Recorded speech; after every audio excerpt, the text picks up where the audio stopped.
Oh, shoot. There's 2 keys. Sorry, there's a second one in there. Keys, yep. There we go. Not the best, not ideal. Check, 1, 2, check, 1, 2. Awesome. Sorry, guys, I'm a little hoarse tonight. I've been coughing up a lung. Hey, I say. Like a stallion. At any rate, let's get guys. Warners, wonderful to see you guys. Welcome back. Welcome to the cooler weather again, Kaylee. Hopefully it treats you right. I hope we get down to like 50 tomorrow and you just get to enjoy it, you know? Not likely, though. I know, right? You're like 92. God, just punishing you, dude. I left my message on the printer, so Hannah went to go grab it, like she said. Like Richie said, Ricky moved there. But before we jump in, why don't we talk about, thank you, there's 2 copies there. So there's one for Tim as well. Why don't we talk about what we've gone over thus far, what you guys remember of it. I'm forgetting. Thank you, Cade. Before we do that, we have Cade giving us a Devo. I was going to forget. This is the second time, too. I was going to forget twice.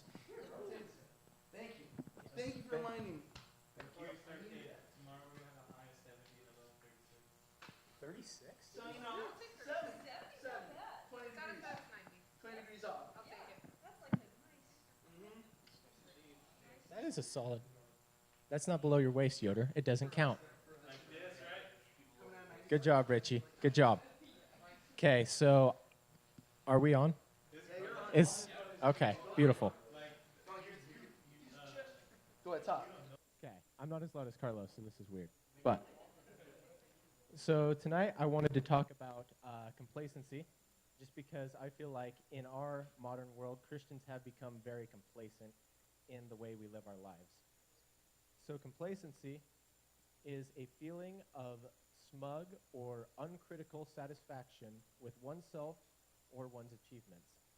Being very comfortable where you're at and not wanting to improve, not wanting to push forward, not wanting to go into those uncomfortable areas. So I wanted to start off with the story of Moses in the burning bush, and hopefully I can teach you something about that story that you didn't learn in Sunday school, because we're trying to get a little deeper here than that. So we know that Moses is in the desert, and Moses has been in the desert for what is assumed to be about 40 years. He is taking care of his father-in-law's sheep at this point. He's been doing that for about 40 years. And so when God appears to him, God calls Moses to go back to Egypt, where he came from, to free the Jews from slavery. And so that is where we leave off, and we're starting in Exodus 3:11 through 12, if you want. Moses said to God, "Who am I that I should go to Pharaoh and bring the Israelites out of Egypt?" And God said, "I will be with you, and this is to be the sign that it is I who have sent you.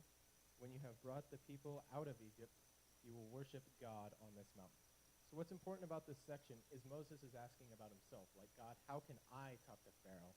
How can I go to the place where they wanted me dead? Because Pharaoh is, at this point, one of the most powerful men in the world, and Moses is a shepherd.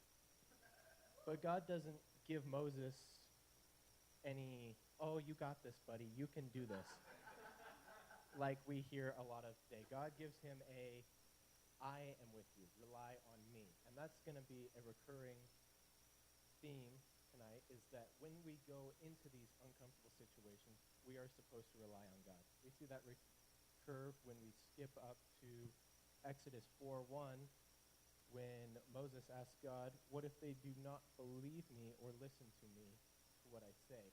He's talking about the Israelites when he goes to them and tells them, "God has called me to free you from slavery." He's asking a what-if question, because again, Moses is worried. Moses doesn't believe in himself. So God, after that, performs 3 miracles to affirm Moses' faith, to build Moses' faith in him. Then after that, Moses still hung up on himself. What if they do not believe? Oh, wait, that's the wrong one. I didn't put that verse in here. But Moses brings up that he is not a great speaker. I believe he said slow of tongue, which implies a speech impediment.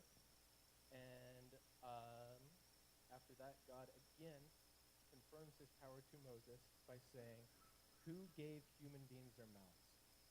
Who makes them deaf or mute? Who gives them sight or makes them blind? Is it not I, the Lord? Now go, I will help you. Again. And after this, Moses is still a little unsure, and finally just says, God, please send someone else. Moses is unwilling to leave the field, the desert, to go free his own people from slavery because it makes him uncomfortable. It brings him out of the comfort zone that he has made for himself for 40 years to doing something that is meaningful but uncomfortable. So this is something he's unwilling to do because of his own comfort, and he's very happy where he is at. And that's what I wanted to talk about tonight, is that our comfort and our happiness is not what is important in this life. What we care about in this world is not going to matter 10 years from now, 20 years from now. I guarantee you, after this, when God gets mad at Moses and shoots him out and says, go, Moses did not regret finally listening to God. Even though it was a long, miserable journey, he spent another 40 years after this wandering in the desert. But I don't think Moses would have regretted taking that first step. And that's what I think in our culture Christians need to do, is we all need to take that first step. We just need to get moving. There are going to be opportunities for every single one of us coming faster than we think to move forward and to serve God in a new way. We have things in the making in our world where I think every Christian will be able to play an important role in moving Jesus' word forward. And I think we just need to take it. I wanted to leave off, if you guys want to turn with me, to 2 Timothy 4, and we're going to be reading verse 7, just verse 7.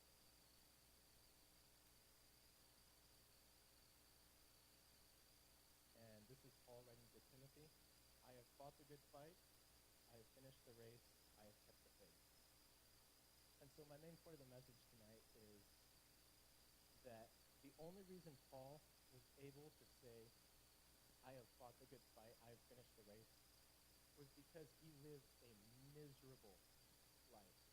He was beaten, he was stoned, he was nearly drowned, he was bitten by snakes. He lived an absolutely miserable life. And only through that miserable discomfort was Paul able to say, I am ready to die. I am ready to go see Jesus. I am ready to go meet my Maker. And that's what's important. He was able to overcome most people's biggest fear because he was willing to push forward through the discomfort. So the main point tonight was push forward through the discomfort and no regrets. Very nice. Guys, Mom, love that. Let me see. Check. Don't overpower this. Check. Johnny, how are we doing back there? Is that good? Good. Don't want to overpower. Oh, wait. Did I give you one? Or did I just take them both? Yeah, there's one. One's for you. There you go. So you can follow along. I know, right? Whatever's highlighted is basically in there. So that's kind of like your cheat sheet right there. But, all right. So now let's talk real quick about what we've been talking about in the past. Does anyone remember what we talked about the first week of our study through Timothy? That was 2 weeks ago? Or last week, which was part 2? Propriety. That was, yeah, we talked a little about propriety, sure. What else? Give me, build off of that propriety. Oh, well, we were talking about conduct in worship services, men and women. Yes. With complementarianism last week. Yes, we were. That's correct. Egalitarianism. Well done. Yes. We were talking about, wait a second. Wow, I have like so many copies of this. I printed up like 8 copies, I think. There's so many. Does anyone else want some? Yeah, I'll take some. Right? You're just like right here. I don't care if it helps. No, but yeah, last week we talked a little bit about the role of women in church and men in church. We talked about the fact that the church is very much by the design of God and that we are there to support that a godly woman will be giving gifts and talents and a voice that no man has. She has things to add to the ministry, and the role of a godly man, whether it be a pastor or a husband, is to make way for that voice, to amplify that voice, because women are not to be, quote unquote, like we said, muted, silent in the church. No, they are to be reverent, but they are also to be temperate, meaning they have a peace inside of them that God gave them. And we saw the same word used as the instruction for women to be quiet. When we redefine that as peaceful, that was the same word in the Greek that was used for the men in verse 2 of the same chapter, meaning we all have a similar cause. We all have a challenge. Our challenge is to have a faith-induced peace, to know what God has called us to walk into that role and to succeed at it, to lead people to Christ, right? That was the big thing that we hit on in chapter 2. In chapter 1, we talked about Paul giving Timothy instructions to fight a good fight, to protect doctrinal truth, right? So we started off with correction about don't allow these false doctrines to come in here, tradition and hearsay, these myths, to complicate the simple message of grace. Week 2, we talked about, okay, now we got that out of the way. Now we're talking about false teachers pushed out of the church with bad doctrines. Number 2 is, again, fulfill your role. In chapter 3 here is now what we're going to be talking about right here. Here's our big idea. We're going to be talking about the topic of what a church leader must be. So we've built up, don't have these people in the church. We built up what our role as men and women in the church is, but now we're going to talk about what leaders need to be in the church. And this is going to be really, really, really condemning for me as a church leader. John, I'm sure you're in the same boat, because we have that mantle and that responsibility. It's really rough to see a perfect image of what you're supposed to be versus what you know you are. But for you guys, here's the other thing. There's a challenge in it for you as well. Pay attention, because we're going to touch on this. This is not something that you guys look at and just go, meh. Internalize the truth of this, because you guys will have something on your shoulders in this chapter as well, right? So let's start with verse 1. It says this is a faithful saying. If a man desires the position of a bishop, he desires a good work. Now, we're reading out of the New King James tonight because it's better. So I'm just going to define our word bishop here. Let's go to verse 1. Thank you. Bishop is a leader and overseer. Might call him a pastor, right? I know. This is the Calvary Chapel coming out. Excuse me. This person wants to be a leader in the church, right? No matter what you call this position, the standard of leadership is the same. And I love the requirements that we're about to touch on, because anyone who adheres to these is a good candidate for that position. Anyone who follows these rules and exemplifies these qualities is a good candidate for that position. And you'll notice that none of these things talk about extending generational talent. They don't say, oh, this person's the life of the party. We had someone talk to our pastor one time and said, can I be a good leader even though I'm quiet? I'm an introvert. And that pastor said, I think so. And I would go so far as to say, absolutely, emphatically, yes. God can use you regardless. If you have the character of a pastor and you have the call in your heart to move into that way, even if you feel like you're not a spectacular speaker or a magnetic personality, it doesn't matter. Fulfill that calling, right? So when we look at this again, we will find nowhere in here talented orator, charismatic people person, thought leader, or influencer. These things are not mentioned in this passage. There is no requirement, again, of generational gifting in any way. It really is more about commitment and sacrifice. So we jump into verse 2, and we're going to look at this verse a little bit. It says, a bishop must be blameless. That sounds really tough. Blameless. Are any of us blameless, or any of us perfect here in this world? No. So how can we be blameless? Well, again, the Greek in this word really means to be unable to be laid a hold of. And we'll explain what that means. What that means is not that they have to be perfect. It doesn't mean they can't make any mistakes. What it means is that this leader does not have a stronghold in their life that they are affording the enemy. Meaning this, anyone can have their name smeared by others, right? Anyone can say, well, that pastor's blank, blank, blank, blank, blank, blank, blank, blank, blank, fill in whatever you want, right? That person's too, blank, blank, blank, blank, blank, whatever it is. People can always say bad things about us, but the truth is, in our lives, we need to make sure that we're not giving the enemy grounds. We haven't had this part of our life that's just totally unsurrendered. Because there will always be criticisms, but the problem is that when we give the devil a handhold in our lives, when we have an area where we're like, no, it's just who I am, right? we start to give the enemy an inroad to attack us and the people under our ministries. So for instance, if I say, well, I'm just a fiery personality because I'm Puerto Rican. We burn hot. I like the Irish of the Latino worlds. And I just excuse my behavior off of that. Am I doing my job? No. Sorry, just a Virgo. It's just, I know, man, I'm a Scorpio. It's Scorpio energy just pouring off of me, right? I know. If I have an issue, I need to address it. I cannot allow the enemy to know I have a weak point. And for God to be correcting me, going, no, it's just who I am, Lord. I'm outspoken. It's just who I am. I want to tell them the truth. Therefore, I'm brutal and cut people to size. We can't have that. That allows us to be taken a hold of, right? If the enemy knows that I will blow up at anyone in my path, no matter how innocent they are, if I'm in a bad mood, guess where I'm going to find myself every Sunday?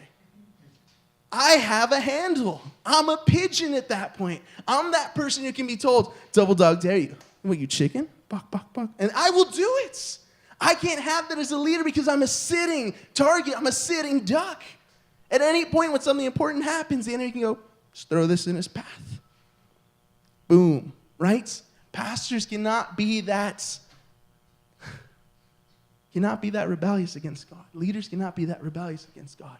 They can't look at qualities that can change in their lives, simple things, and tell the other people around them, well, that's just who I am.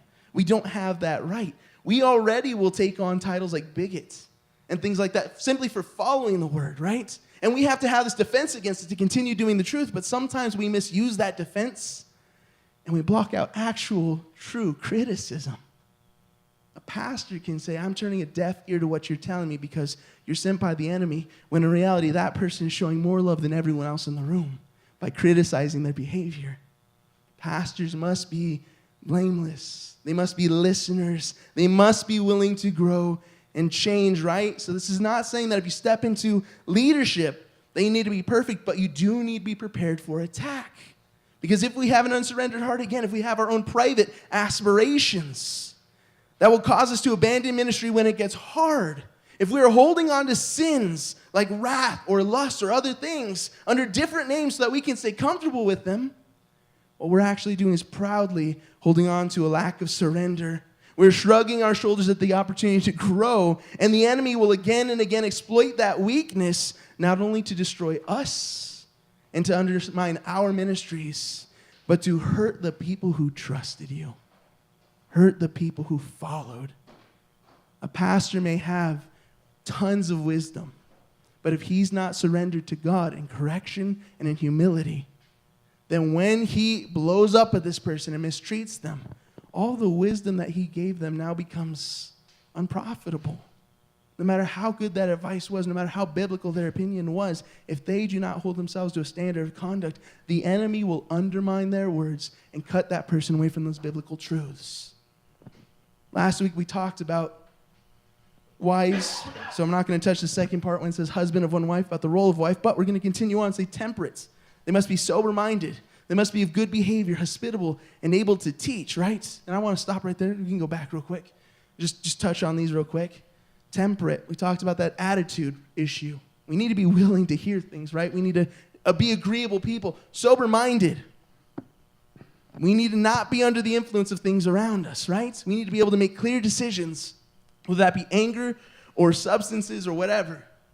Of good behavior. We should have a good reputation, right? Hospitable. We should be opening our doors to people, welcoming them in without a second thought. Able to teach. Pastor who's unable to teach is not going to be a good thing. Let's go to verse 3. Not given to wine, not violent, not greedy for money, but gentle. We're going to keep this up if you would, Tim. Not quarrelsome, not covetous. So let's touch on a couple of these guys because I want to touch some of these that sound very controversial and that people hold as controversial. Okay, number one, it says not given to drunkenness or not given to wine in these, right? Now you'll notice that in the King James says not given to wine. Seems fairly standard. In other translations it says not a drunkard, right? It says not given to much wine, things like that. There's some debate in here about whether or not pastors should be drinking, and people really make a really, really big deal out of this. My encouragement is this: prayerfully consider, and also notice that this is both held in a really high standard, but also not singled out. Meaning this: the Bible absolutely does not advocate for getting drunk, ever. There's nowhere in the Bible where you're like, getting drunk's fine. All right? You shouldn't be doing that. As a pastor and as a leader, we should be looking to surrender more liberties rather than claim them, right? Especially ones that may undermine our ministry. We need to be wise about what we're doing. So I know, again, in my family history, I have a bunch of drunks who like went home and abused their wives and then cheated on their wives and stuff like that. I don't want to be that. My wife is sweet and she's quiet and she's just amazing, and she's not going to deal well with the 6'1" dude who walks in all belligerent and angry. It's nothing, you know? So I don't want to put my wife through that. For me, I value my ministry and my reputation more than I value this liberty, right? But that ultimately comes from my heart. There's many profitable pastors who can have a glass of wine with their steak and serve God well. And there are many who cannot. And oftentimes, those ones make themselves known. My encouragement is this: we should not be breaking fellowship over this. We should not be criticizing pastors over this. We should have a heart that says, let me listen, let me offer up, and let me suggest. And if we come to different places, praise God. Okay. They're being sober-minded, like we read about before, praise God. And if this is a really big issue, and they refuse to surrender it, well, perhaps you need to go, right? Second one, it says, the husband of one wife, right? There's two ways to take this as well. And I would suggest that we read this again with the same sort of lack of a critical heart. Because this has been determined to mean one of three things. Number one, not married to many women. Back then in that culture, polygamy was a thing. So I'm sorry, that one's for sure off the table. Number two is not divorced. They say married to one woman, not divorced, right? I have seen people, though, take it to the point where they also say, if your wife dies and you get remarried, well, you've been married to two women, therefore. You've disqualified yourself from ministry. It's a crazy extreme, but some people hold it to that standard, right? I would tell you guys this. It's absolutely crazy. I would tell you guys this. In line with many of these things is a reputation in ministry. If we undercut our voice with our anger, if we undercut ourselves with our drinking habits or things like that, we cannot minister effectively. So we have had people who I've seen get divorced and come in and serve in ministry. But you know what? Oftentimes there's a similar theme. It was years ago. It was in a different place. And God has since worked on them in a major way. They did not get divorced in the midst of ministry. They did not get divorced in the midst of leading a church. All right? If that happens, my encouragement would be step down and step away to those pastors. Because whether it was your fault or not, whether you were the reason that divorce took place or not, your image is taking a hit. And as somebody who is walking in the steps of Christ and bearing that name high, we need to make sure that we value and we are putting forth something consistent with the word. And that we are more concerned not with us being justified in our actions, but also really, really concerned about where we're leading our church and the people that we're in front of, the people who are following us, right? So we need to carry this with light hands, and as congregants, as people who see this happen, myself included, we need to make sure that we're not those people on the far, far side that are criticizing everything in a pastor's life and just beating them down, but at the same time, we're not walking through this unquestioningly, and that our pastors are handling this in a mature manner. Yeah, Richie? What if my pastor wears jeans? What if your pastor wears jeans? Kick him out, bro. You know where that's going. We talked last week, like I said, about what wives are in the church with that role, so we're not touching that. But that being said, you would think this list would not be too confusing. It's pretty straightforward. Many of these things are very easy to understand. There's not a whole lot of ways to distinguish these other than what the true meaning is, right? These are common holds that the enemy can have on us. That's why they're mentioned. And I love this because what we're about to see, what we're about to look at, I think is a result of pastors not taking this list seriously, but also not seeking to grow in them either. What we're looking at are all things that when they grow out of check, they will destroy ministry. They will destroy a pastor, and they will hurt many people behind them. That's why these things are pointed out. Somebody who gets drunk once, very different than someone who's continuously drunk, right? And what we're looking at is if this is not a surrendered part of their life, well, they will get to that point of, potentially, of continual drunkenness.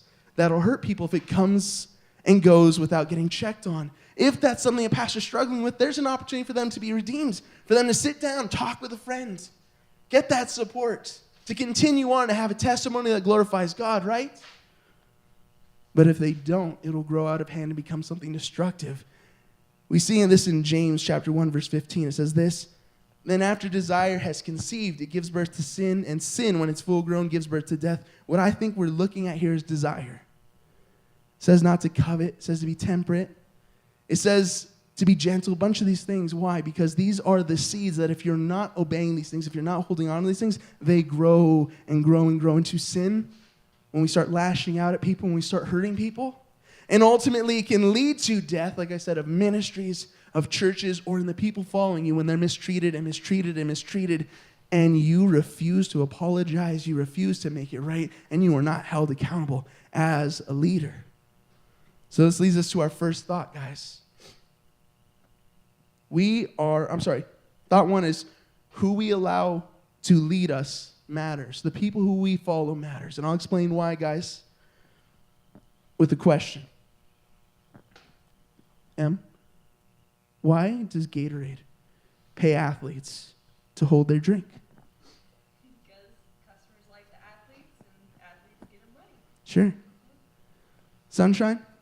Why does Under Armour pay to have commercials with athletes wearing their clothes? Because if they wear it and they're at the highest level, it's probably going to be good for them as well. They have good reputation. Absolutely. Saw an interview this last week with Kawhi Leonard. He sits down, it's after like a hard loss or something. He pulls up the chair and sits down and goes, Gatorade, don't sponsor me. Throws it on the ground and does the interview. And I loved it. It was funny because it said something, right? He wasn't receiving compensation, so why should he lend them what he had to give? And what they have to give is this: credibility. They lend their credibility to the item that they are repping. If LeBron James wears Jordans, well, gosh dang it, shouldn't I? He's the best. I want to be like Jordan. I want to be like LBJ, right? Your height will definitely increase by like I know, right? Those soles. You get like really good leg suits. They're so heavy. I wore Shaqs for one summer, and that was the thing. Shaqs had thick soles, and they were heavy, dude. It's not like I was wearing clogging shoes, just walking around different places. But they never wore out either. That being said, we're lending our credibility. It matters who we allow to lead us because we are lending our credibility. We're repping the brands. We're saying that we trust these people enough to follow them, that they in our minds are up to snuff. Therefore, whether vocally or not vocally, we end up vouching for them.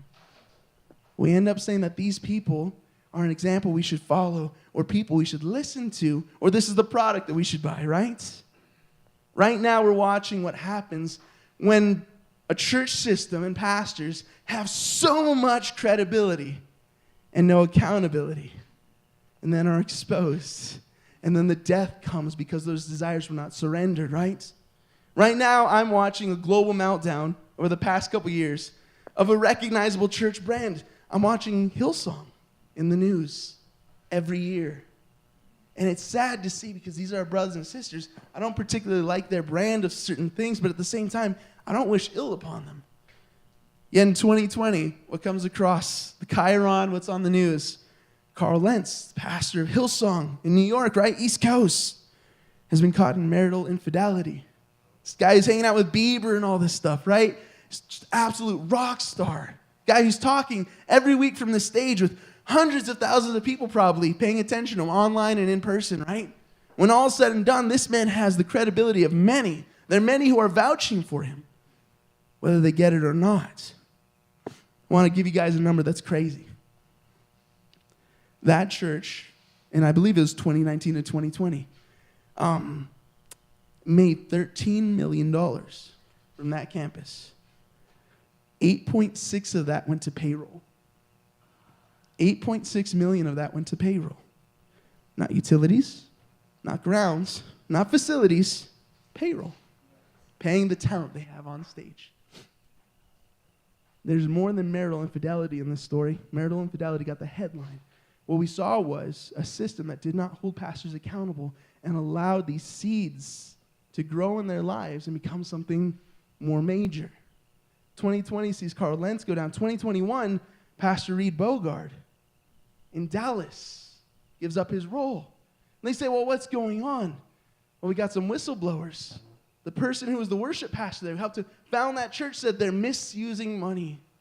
They're spending it like they're breathing. Go for it. Hannah, you want to jump on here for me real quick? These people are not doing what they're supposed to do with the tithe. Comes out, they're abusing something called PECs, prepaid cards. They're buying guest lavish experiences and coach handbags and stuff like that for credibility. And they're misusing funds and influence because the system is not correcting. 2022 this year, Brian Houston, he's the son of their founding pastor, he's the face of this movement, is dealing now with fallout because it started as he didn't report his father for wrongdoings. His father allegedly abused a young person sexually. And the son allegedly, again, this is going to be in court this summer, paid victims off not to speak after the father's death. It's a lack of accountability, both during and after.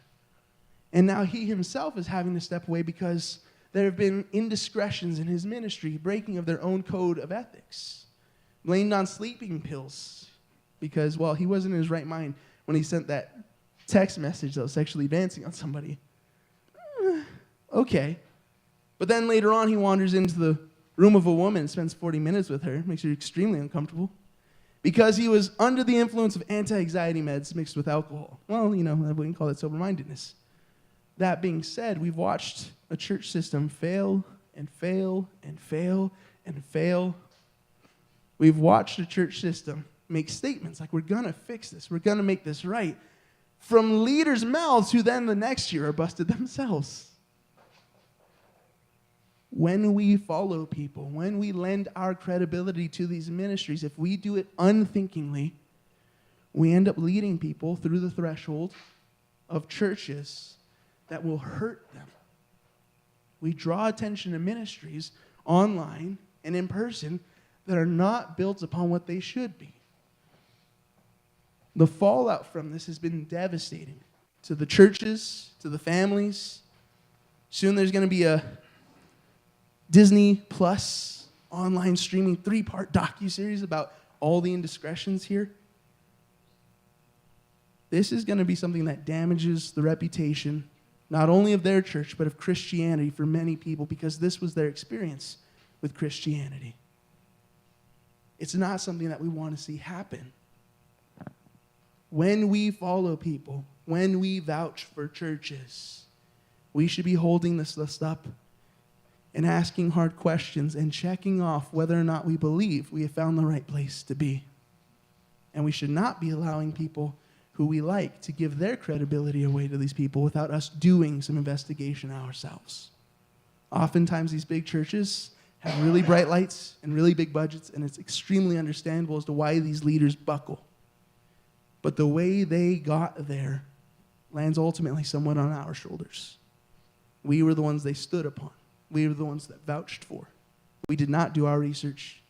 We did not stand up and ask questions, So we need to be careful with that. Let's look at verses 4 and 5. We continue on with what a pastor and a leader must be. It says, one who rules his house well, having his children in submission with all reverence. And verse 5 says this, for if a man does not know how to rule his own house, how will he take good care of the church of God? And we'll pause there. I would like to say that this verse has been really, really, really abused. How many of us have seen a church congregation that's like, that person's teenager didn't smile and high-five their dad when they were told they were grounded for doing that? That pastor's kids are out of control. Should not be a pastor. No grace in their hearts. It's just blatant abuse. Like, did you read anything else around it? How they do with the rest of the standard that's laid here? I don't know, but their kids are out of control. It's a bad thing, right? It's not fair at all. Almost every teenager will rebel, right? Huh? You get a speeding ticket and high-five the officer. Exactly. Our hearts are not ones that like to be corrected, right?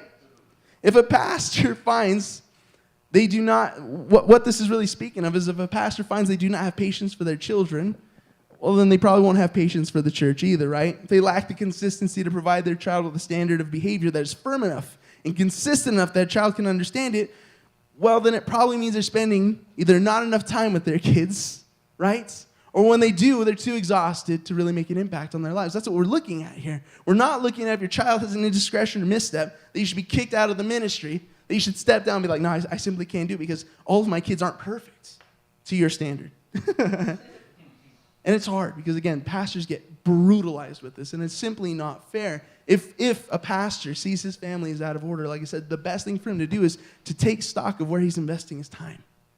What this means is perhaps the church is asking him to do too much too consistently and not giving him time to raise his family properly, or they are emotionally exhausting him to the point that he cannot invest in his children.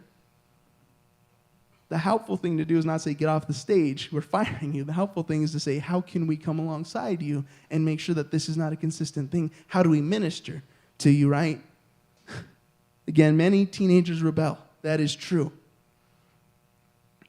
But there's a definite difference between having kids who are just completely out of order, rebelling without being checked, and kids who are simply having a kicking and screaming fit because they got up at 5:30 to get to the church early enough to serve everyone else, right? For those of us online, I'm sorry, I need to mute my mic for what I'm about to say next, but we'll be right back in a second. I would like to say, guys, that, and this is just from my experience, so I don't want to call anybody out because I don't know it's them, but you guys know, it's fine, you would. The rest of you don't know. There's a difference in a church, like I said, between having a kid who's not happy about getting that speeding ticket emotionally, right? And a kid who's not being held in check and discipled and built up as a person. There's a stinging irony that I found in my life because I had leaders who preached about family and about values like that, but also the kids were completely and totally out of order. I became friends with some of these kids later on in life. And I heard about the fact that they were, this is from their mouths, gone multiple days a week, overnight, just gone. Doing hard drugs.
That's where this truth comes in. That's where this standard comes in. It's not about being perfect, but it's about knowing when to take a break and pause your life and make sure that things are in order. So if you see a pastor and you feel like this is really true of them, offer them a break. Offer them grace. Realize they're a person, and that kid, you're never going to beat the stupid out of a kid. That kid will always have a little bit of crazy in them. But at the same time, recognize that there is a limit, there is a bar, and there's a standard. Pastors should not get away with murder either. Okay, guys? Let's look at verses 6 and 7. It says this, and I need to speed up. I apologize. It says, not a novice, lest being puffed up with pride he fall into the same condemnation as the devil. In verse 7 says, moreover, he must have a good testimony amongst those who are outside, lest he fall into reproach and the snare of the devil. A novice here speaks of somebody who is mature in their faith. Okay, it's not saying that you can't be a young leader in a church. Praise God. It's also saying that if you get saved at 75, you're not eligible to be a pastor now. It's not saying that you can just jump in now because, well, I've lived a whole life. Therefore, I'm an old person. I've been saved for 5 minutes. I might as well be a pastor because I got all this experience, right? No. This novice thing is speaking about spiritual acumen and understanding and IQ, a maturity, a testing, right? You can have that at a younger age to a point. I mean, I don't think I'm going to hire 12-year-olds as a head pastor because of their great experience. But that being said, we need to realize that leaders should have a maturity about them, right? And I love that Paul includes this because it's very connected to the things that I said we are missing from these requirements. Great talent would be awesome, and it would be oftentimes a reason why people get pushed through the ranks, right? If someone's really talented, awesome, push them through. Absolutely. But are they mature in their faith? Have they been given the time to grow? Maybe they will be the next Billy Graham. And absolutely, if you put them in front of a mic, your church will grow. But will it benefit them spiritually? Or are you asking them to come up and use their amazing talent while also knowing that their lifestyle will give them away? There is a time and place for people to be growing, and there's a necessity in having to grow maturity in your life.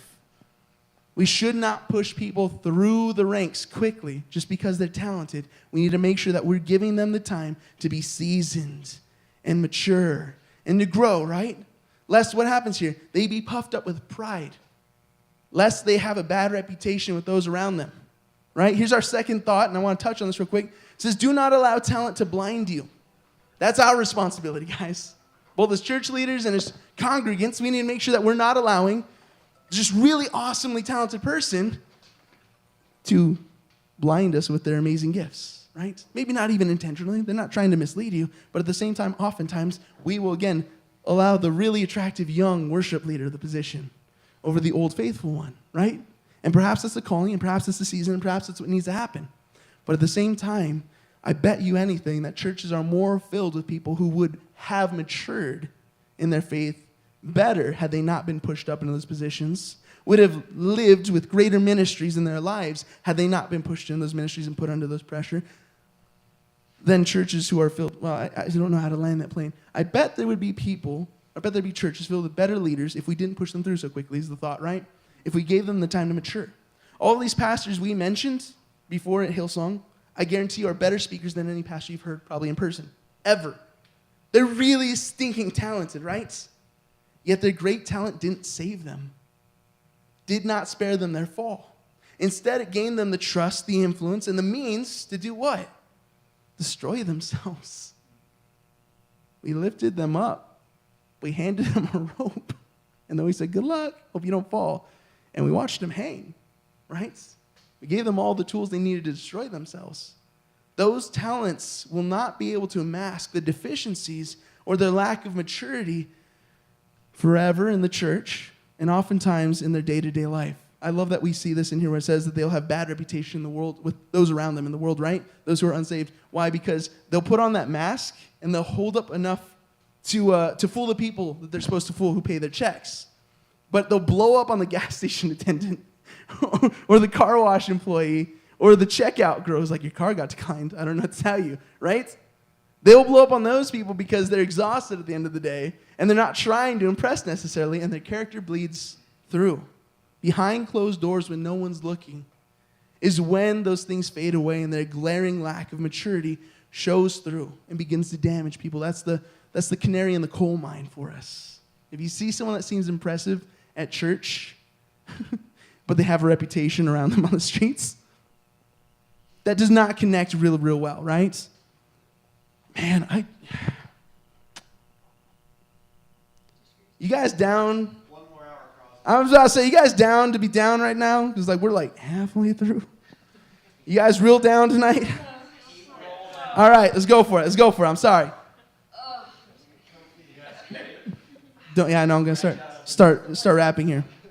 So we cannot allow glaring immaturity to take root like that and to take those positions, right? I love this. Verse 8, it says, likewise, deacons. Deacons, guys, are not pastors. They're helpers. They're people who help to do things like wait on tables, lead ministries, do the smaller jobs, right?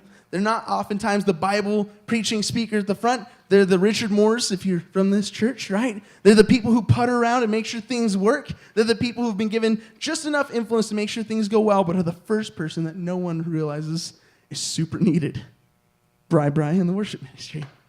You need a sound guy who knows what he's doing, or it's not going to end well, right?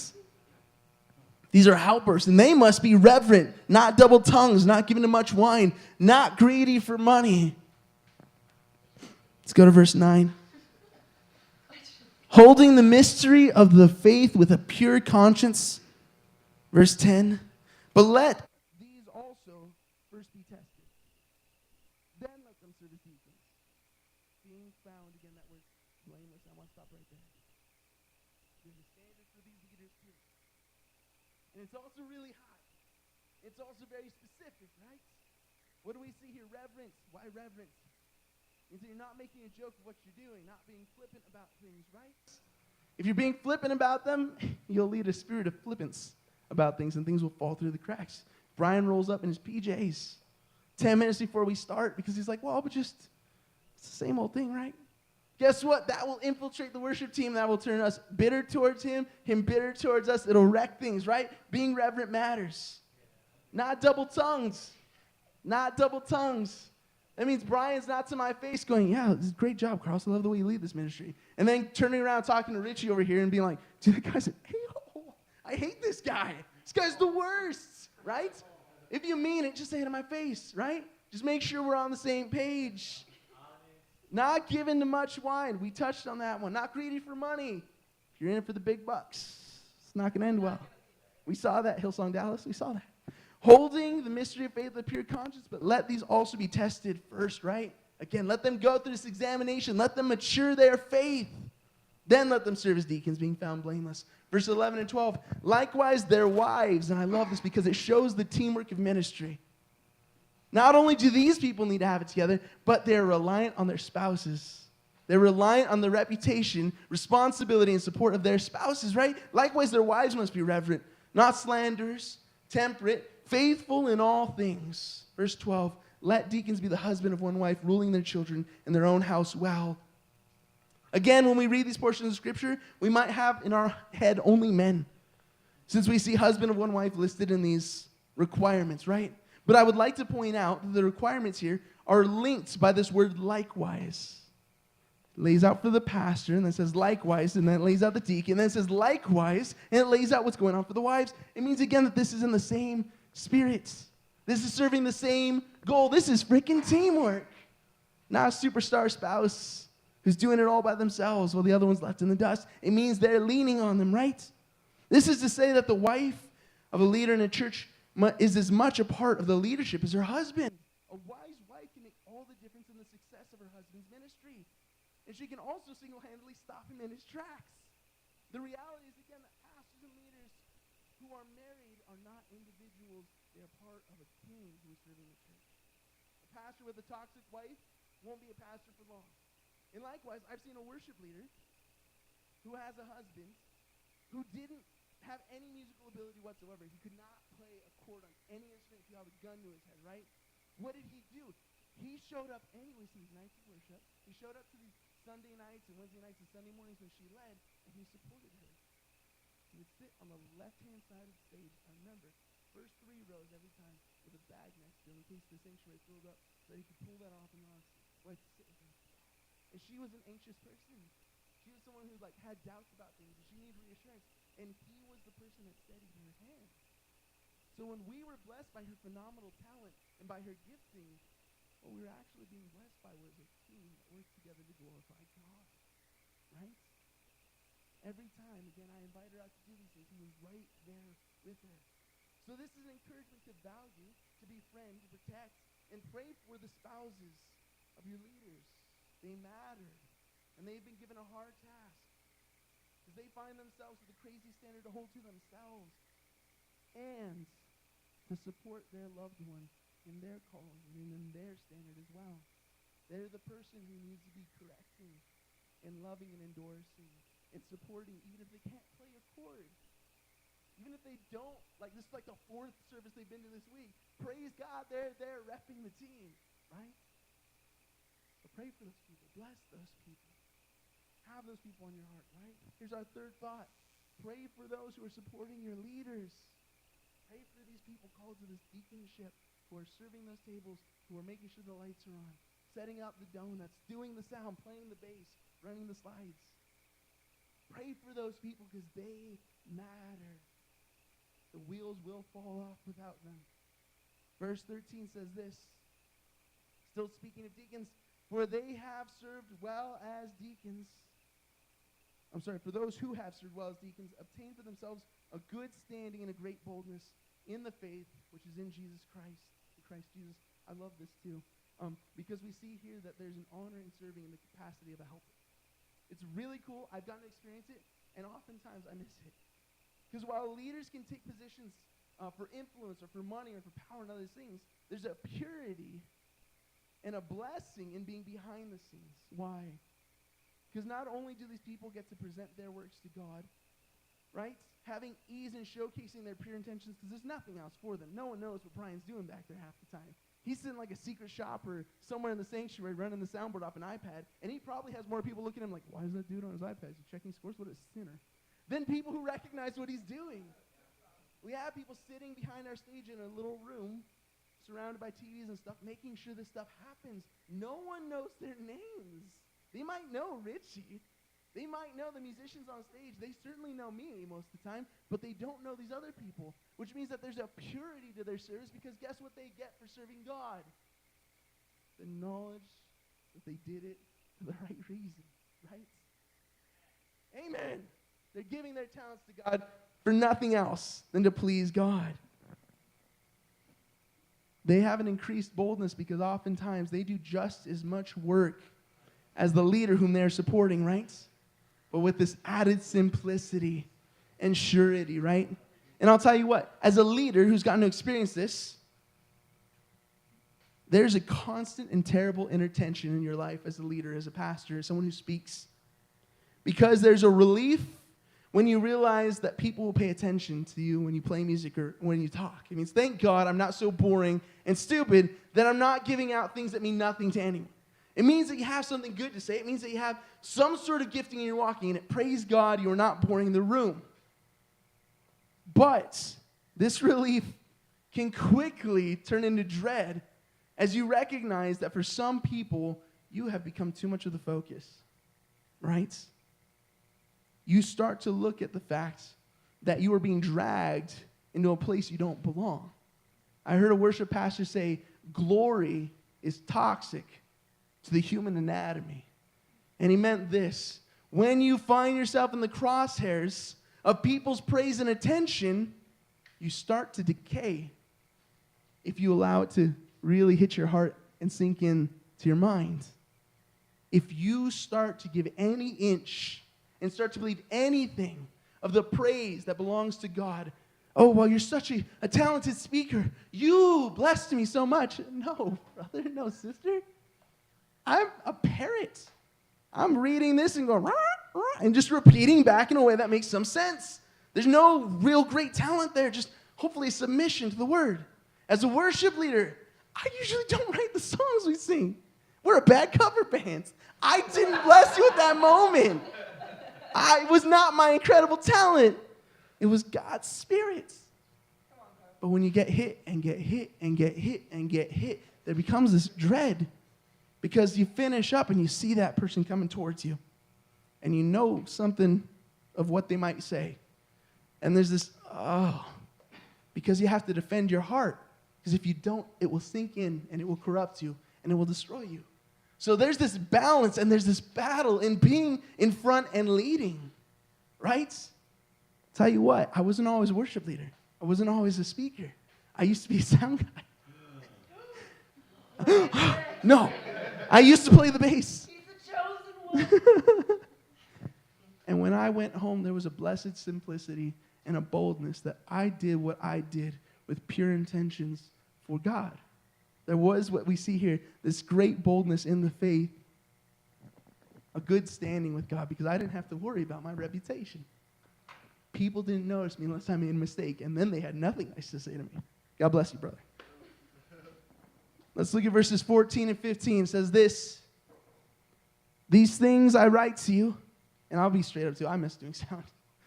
These things I write to you, though I hope to come to you shortly. This is Paul saying, this is what I'm telling you, Timothy. I hope I get there.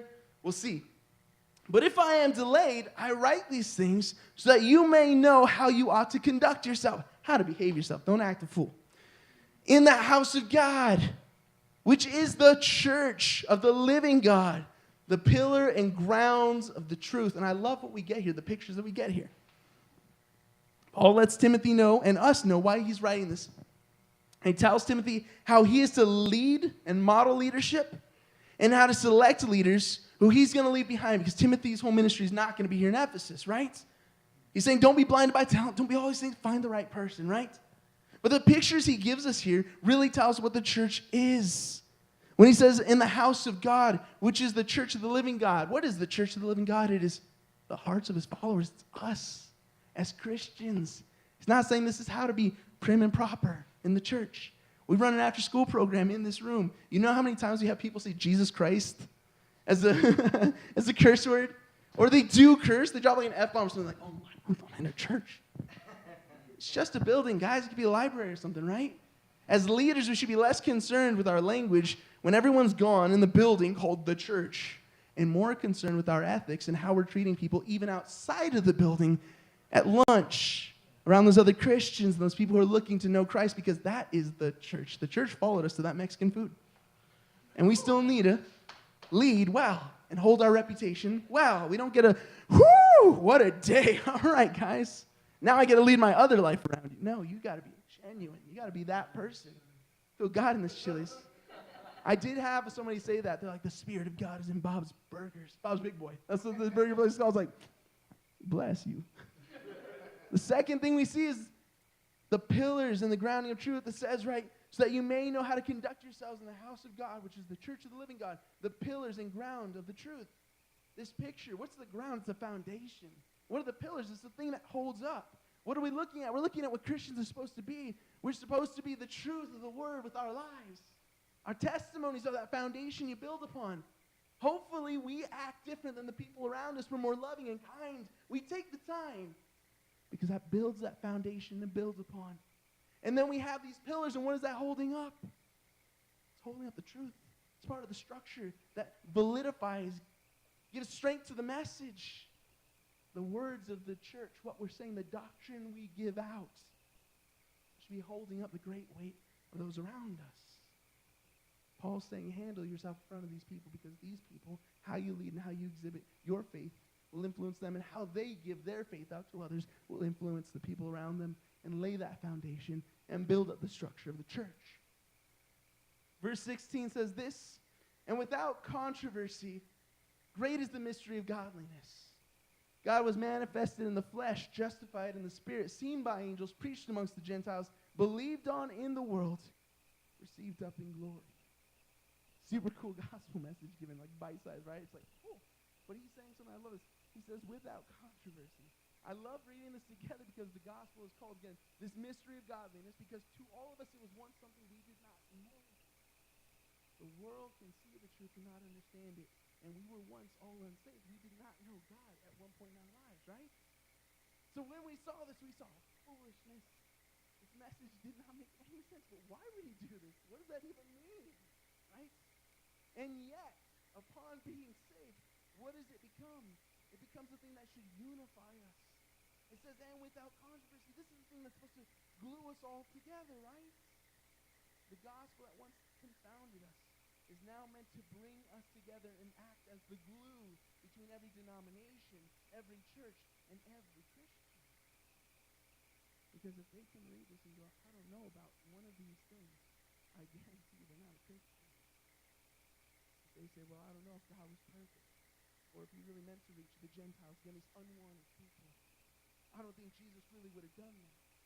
Well, I promise you, you're worshiping a different Jesus. Jesus loves the people that we don't sometimes in the church or community, right? It is the job of leaders to live in a way that does not detract from this precious message, but to present it in full. Let's go over our thoughts. Again, thought one is this: who we allow to lead us matters. Again, we vouch for the words given, the messages promoted, and the lifestyle showcased for the people who follow, right? Thought two is this: do not allow talent to blind you. We cannot allow talented people to get away with murder and just go, wow, but they're so trendy. They got a neat plan. I want to be part of the cool kids. We also cannot allow people from within us to just shoot up the ranks without first maturing their faith. We are robbing them of something when we call upon them too early, or if we again allow their deficiencies to be matched by their talents and give them a spark that God does not have for them. Thought number three was this: pray for those who support your leaders, both those in the church who are working and the spouses and the people around who are sacrificing time and supporting. They should have an added boldness, but oftentimes all they really get from the church is criticism. down, God, you love us. And our big idea was this: what a church leader must be. What the leadership of a church is. We must look at our pastor and recognize that there is a standard for them, that they should be adhering to. And if they're not lovingly and gently, seek to help them to grow. And as a pastor, I look at this and go, there is a great standard I must live up to. And if I find myself slipping one time, I need to get something out of that. So this is not just for the pastors, and this is not just for the congregants, because this is not just about us. This is about the world around us, and representing God well. Representing the message that is bigger than us. Okay, guys? That all make sense? I'm sorry we went so far over. Let's go ahead and bow our heads and pray. Lord, I thank you, God, for tonight. I thank you for Cato's message, Lord. Just absolutely spot on with this, God. That we can't allow our hang-ups to get in the way, Lord. And that when we do tag in and jump in, Lord, that there is a standard for us to live up to, God. I pray for those leaders around us, God, those who are in our lives, God, in the lives of those around us, our loved ones, God, leading. I pray for them, God, that you give them humility in the face of this message. That you give them, God, boldness to question whether or not they are living up to this standard. And that you give them, God, the strength to grow, especially when a congregant raises a good question. I pray, God, that you help us as congregants, Lord, as followers, not to follow people off a cliff, not to give power to those who cannot handle it, God, not get trapped in hype. Help us to follow people, Lord, who are timid, not attractive, maybe even straight up bold, but who are living the standard and giving truth, Lord. I pray, God, that you help us to promote what we want to see in the church and not just simply criticize that it's not.